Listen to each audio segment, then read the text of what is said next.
Hi, today is all about hydrology in wash. So let's get started. Today we will focus on the fascinating science of hydrology, the study of water's movement, distribution, and properties. So let's dive into wash with hydrology adventure. Throughout our lesson today, we will begin by reviewing the grand hydrological cycle, unraveling water's amazing journey from clouds, stream, and vast oceans. Then, decoding rain, analyzing the amount, frequency, and intensity of rainfall patterns to predict water availability and manage wash systems. Next, we'll follow the path of raindrops as they transform into streams and rivers. Stream flow analysis help us understand how water moves across the landscape. We'll then explore the watershed secrets, exploring how healthy watershed ensure clean water for wash. Understanding stormwater hydrology is essential for wash professionals. We'll learn how stormwater runoff can carry pollutants, how to manage it effectively and efficiently, how it impacts sanitation system and water treatment plants. Hydrological assessment, presenting the hidden picture of water resources for informed wash decisions. So throughout this mission, we'll discover how crucial hydrology into wash system. We'll explore the fascinating world of hydrology and its hidden troublemakers within the water cycle. So by understanding water life cycle journey, we can ensure clean, safe water for all. Our adventure begins as water travels from land to sky. The sun heat causes evaporation, transforming liquid water into vapor that rises into the atmosphere. Plants also release water vapor through transpiration, while in colder climate, ice and snow can sublimate directly into vapor, bypassing the liquid stage.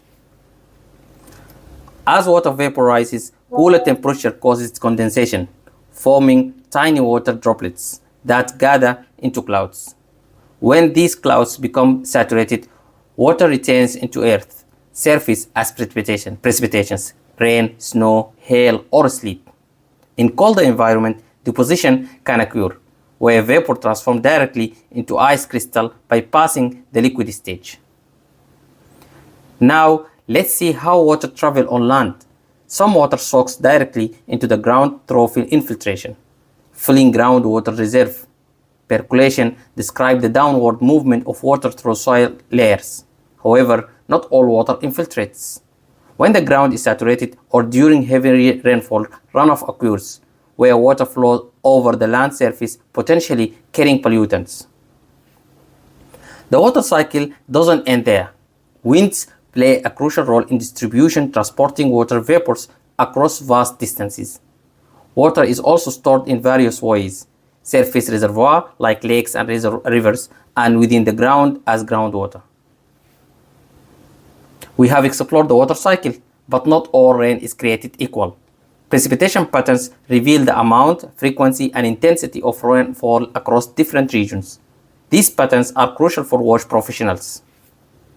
As you can see, precipitation comes in various forms. Glaze means ice rain that freezes upon contact with objects below freezing.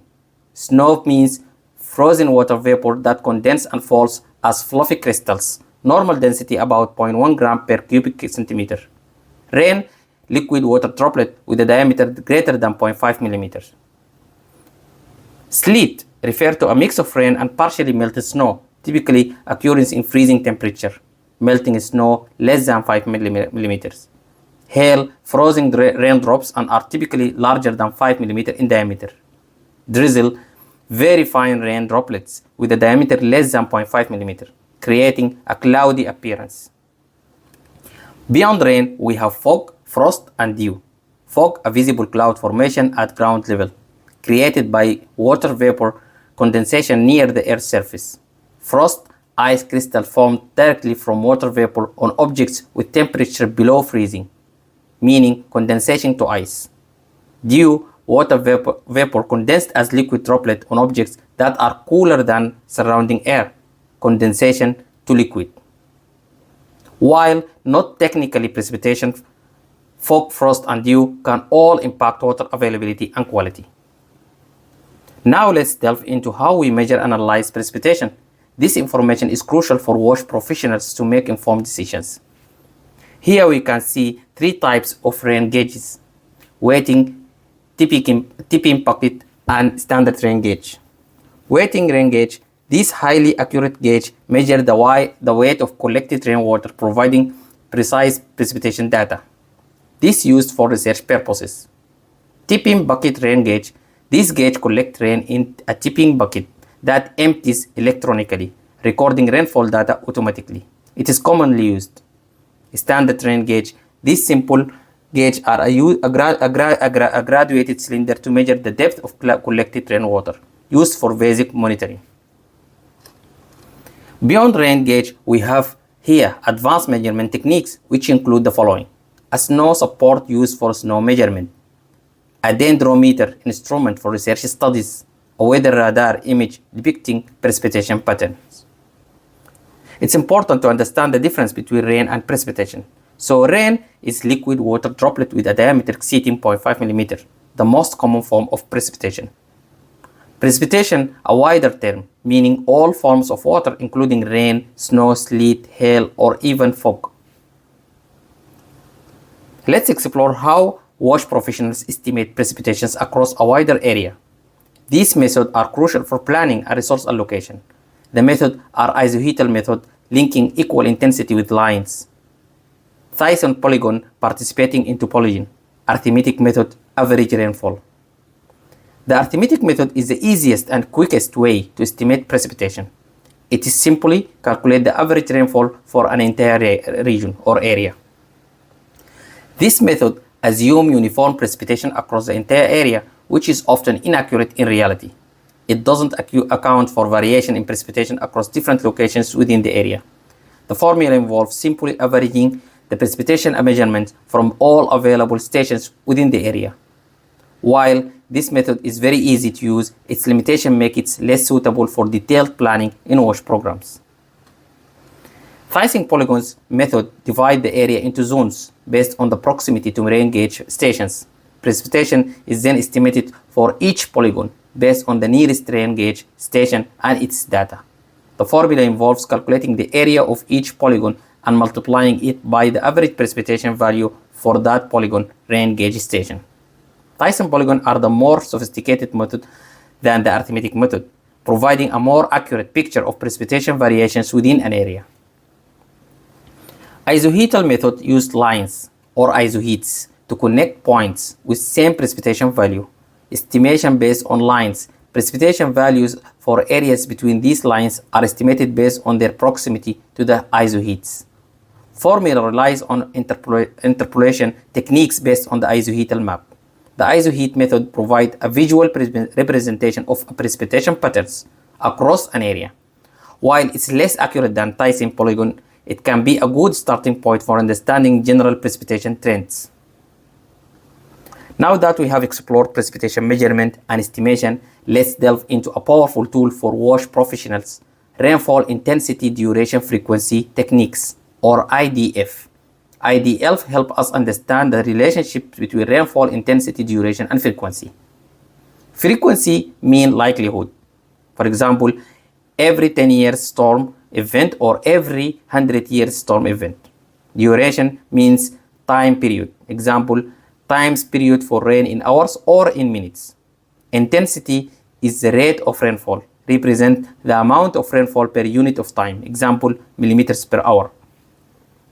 IDF curves provide a visual representation of the relationship between rainfall intensity, duration, and frequency. This information is crucial for designing flood drainage systems, water treatment plant, and other infrastructure that can cope with extreme weather events. X-axis represents rainfall duration, Y-axis represents intensity. Each line represents a different retained frequency. For example, every 10 years event or 50 years storm. The steeper the line, the higher the intensity for a given duration. Hyetograph is a graph showing rainfall intensity over time for a specific rainfall event. The x-axis represents time and y-axis represents rainfall intensity.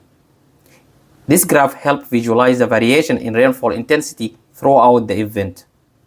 Mass curve method is a graph representing the cumulative rainfall amount over time for a specific rainfall event. X-axis represents time and Y-axis represents the total rainfall amount accumulated up to the point. It helps visualize the total volume of water delivered by the rainfall events. Heat graph provides insight into the intensity variation, while mice curve help us understand the total volume of water received. WASH professionals use this method for various purposes, such as calculating runoff volumes, designing rainwater harvesting system, and managing water treatment plant during storms. So, if we are designing a drainage system, the peak intensity from the heat graph might be the most suitable. But if we are calculating total water availability for a rainwater harvesting system, the total volume from the mass curve would be crucial. Let's now shift our focus to stream flow analysis. This branch of hydrology examines how water moves through streams and rivers, impacting WASH programs in various ways. Stream flow analysis and pattern is crucial for ensuring clean water availability and design sustainable WASH infrastructure. There are different types of stream flow. Let's have a closer look. Direct runoff. It means water that flows directly into streams and rivers after precipitation event. Surface runoff, water that flow over the land surface before eventually entering streams or rivers. Base flow, the sustained flow of water in streams and rivers, primarily fed by groundwater discharge. Base flow helps maintain water level during dry period. We have also flood flow, water that overflow the normal capacity of a stream channel, typically caused by heavy precipitation event or snowmelt. Bank flow, the flow that fills the main channel of a stream, shaping its morphology and ecology. Interflow, the movement of water between groundwater and surface water through the shallow subsurface layers. Understanding the fluctuations. Non-recurrent flow, usually high flow events caused by storms, snow melt, or even events, example flooding. Recurring flow, fluctuation in streams flow that occur seasonally in response to predictable change in precipitation and evapotranspiration. Base flow recession, the gradual decrease in base flow following a period of high groundwater recharge. The rate of recession depends on factors like aquifer characteristic and groundwater withdrawal rates. Now that we have explored stream flow and its component, let's have a look on the techniques used to measure it. Weirs and flumes. These permanent structures create a controlled flow restrictions, allowing for stream flow calculation based on the water level changes and established formula.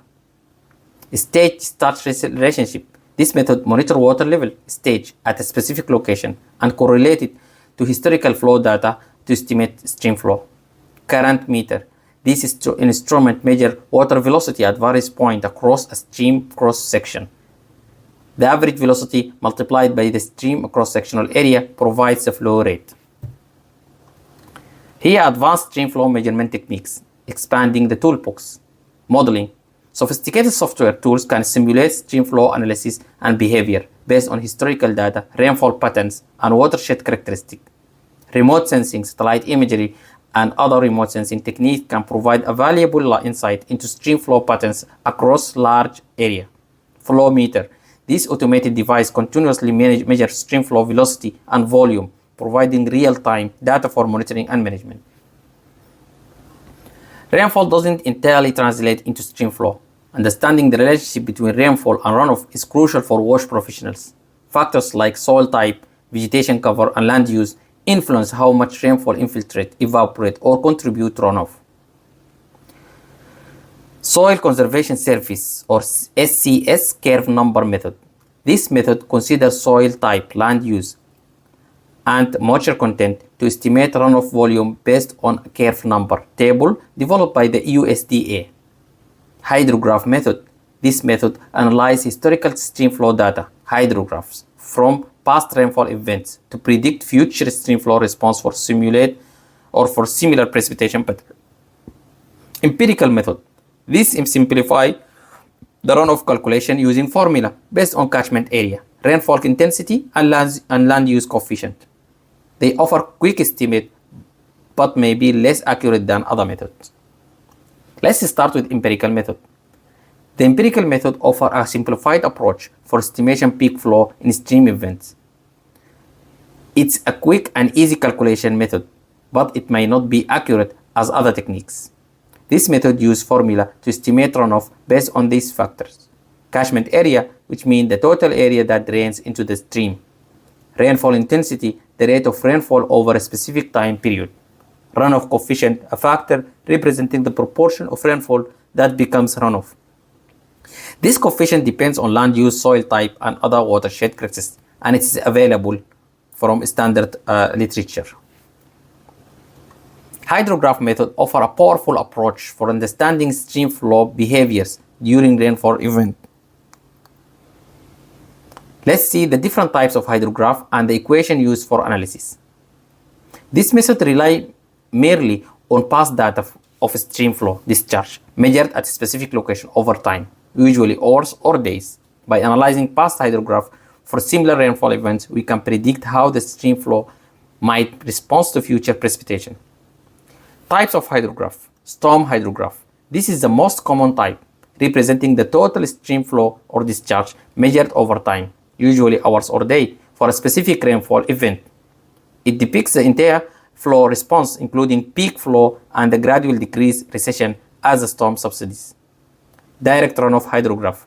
This isolates a portion of the storm hydrograph attributed solely to rainfall. Base flow, the contributions from groundwater discharge, is subtracted from the total flow to isolate the direct runoff component. This helps estimate the volume of water generated directly from the rainfall event. Unit hydrograph.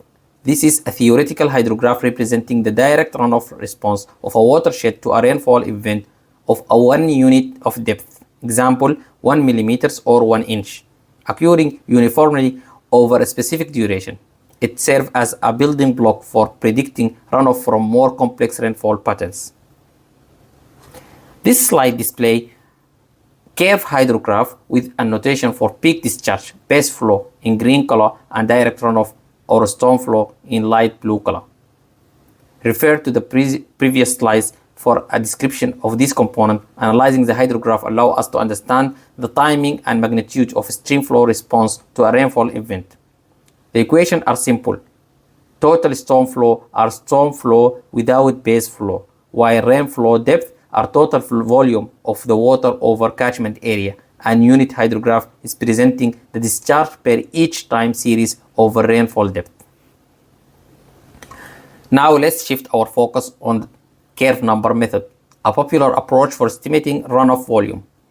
This method is based on soil and moisture features developed by USDA with tables, rely on curve number based on soil and land use.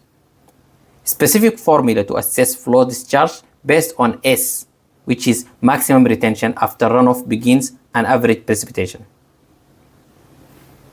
Let's delve deeper into the curve number, a crucial parameter in the Soil Conservation Service or curve number method. So how to find CN or curve number? A standardized table lists CN values for various combinations of land use, hydrologic soil group, and AMC. These tables are readily available from resources provided by USDA Natural Resource Conservation Services, formerly known as the SCS. So clearly there is a relation between direct runoff and maximum retention, and below you can find the relation between maximum retention and curve number. As we delve into storm hydrology, it's crucial to understand the concept of watersheds. They are the foundation for analyzing stormwater flow and management. So what is watershed? Watershed, also known as drainage basin or river basin, is an area of land that drains into a single point. It is defined by topography, land elevation and slope, and natural flow patterns of water. Rainfall falling within the watershed boundary collects and channels toward a common outlet such as stream, river, lake, or ocean. Importance of watershed in stormwater management. Understanding watershed characteristics is essential for effective stormwater management. Factors like size, shape, slope, land use, and soil type influence how stormwater flows through the watershed and impact downstream areas. The discharge can be estimated based on the empirical method CIA, where A is the catchment area or total catchment area. Stormwater refers to rainwater that runs off the land surface during precipitation events. It can have both beneficial and detrimental effects. Often carries pollutants like sediment, litters, fertilizers, and chemicals from yards and roadways. Various engineered structures and practices can help manage stormwater and mitigate its impact. So let's explore some common type of stormwater infrastructure. Retention ponds, permanent basin designed to store stormwater runoff. They are allow for slow infiltration, evaporation, or controlled release to downstream areas. Detention basin, temporary storage facility that holds stormwater during peak flow period and gradually release it over time to prevent flooding. Storm drains or culvert system. Culvert system of pipes and channels that collect and convey stormwater runoff, streets, parking lots, and other paved surface to designated outlets. Another example of drainage system, filter strips, vegetated buffers along streams, river, or slopes that filter stormwater runoff as it flows through the vegetation. Permeable pavement, surfaces that allow stormwater to infiltrate the ground rather than running off. Rain gardens, depression in landscape areas planted with native vegetation that capture and filter rainwater runoff. All can be considered as a biofiltration system which promote infiltration, reduce runoff volume, and improve water quality by removing pollutants through natural filtration process. Before we can effectively manage our water resource, we need to assess their availability. A water source assessment involves evaluating the various sources of water that can supply a specific region. This knowledge is crucial for ensuring sustainable water use and developing appropriate management strategies. Water balance input, precipitation, rainfall, snowfall, and other forms of moisture that falls to the ground, runoff, the portion of precipitation that flow over the land surface and eventually reaches streams or rivers. Base flow, groundwater discharge that sustains stream flow during dry season. Water balance, exploring additional inputs for water security beyond the natural input from precipitation and runoff. Some human man-made contribution can also be considered in water balance assessment. Infiltration, the portion of precipitation that soaks into the ground. Imported water, water brought into a region from external sources such as rivers and or desalination plant. Treated wastewater that undergoes treatment to remove pollutant and can be used for various non-potable applications. Including these inputs provide a more comprehensive picture of the available water source inputs. Water balance outputs includes evaporation, water consumption, infiltration losses. Not all water output are directly beneficial. Some losses occur during inefficiency or mismanagement, including exported water that is transferred out of a region to meet the need of another area. Non-revenue water, which is loss of water distribution system due to leaks, meter inaccuracies, or unauthorized consumption. Wastewater discharge, treated or untreated wastewater released into the environment, such as river. While some wastewater discharge is inevitable, minimizing untreated wastewater discharge is crucial for protecting water quality. The water balance equation, despite its apparent simple, it is input equal output. It is a powerful tool for water resource management. It provides a framework for understanding the flow of water in a system. By quantifying input and output, we can assess water availability and identify potential water shortage. Water balance model can be used to predict future water availability under different scenarios. We have explored stream flow measurement techniques, stormwater hydrology, and water source assessment. Now, let's explore the critical relationship between water quality and hydrology. Hydrology plays a significant role in shaping water quality. Factors like the source of the water, its flow path, and interaction with various environmental elements influence the physical, chemical, and biological characteristics of water. The origin of water has a significant influence on its quality. Each source has distinct characteristics. Groundwater is generally less contaminated but have high minerals content depending on the geology of the aquifer. Surface water is more exposed to pollution from various sources such as agricultural runoff, urban wastewater, and industrial discharge. Rainwater, while initially relatively clean, can dissolve atmospheric gases and pick up contaminant, and it's travel through the air and interact with surfaces. Groundwater typically has a natural pH, but it can vary depending on the geology. It may have a higher mineral content, ions, and lower level of microorganisms due to filtration through soil and rock layers. Surface water, the pH can range from slightly acidic or slightly basic. It generally has lower mineral content than groundwater, but can be more suspicious for contamination by microorganisms due to exposure to various sources of pollution. Rainwater, initially clean, and can become slightly acidic with pH lower than 6. It also dissolves carbon dioxide from the atmosphere. The level of ions and microorganisms can vary depending on the environment. Thanks for watching my video for today, and I hope you learned something valuable. See you next time.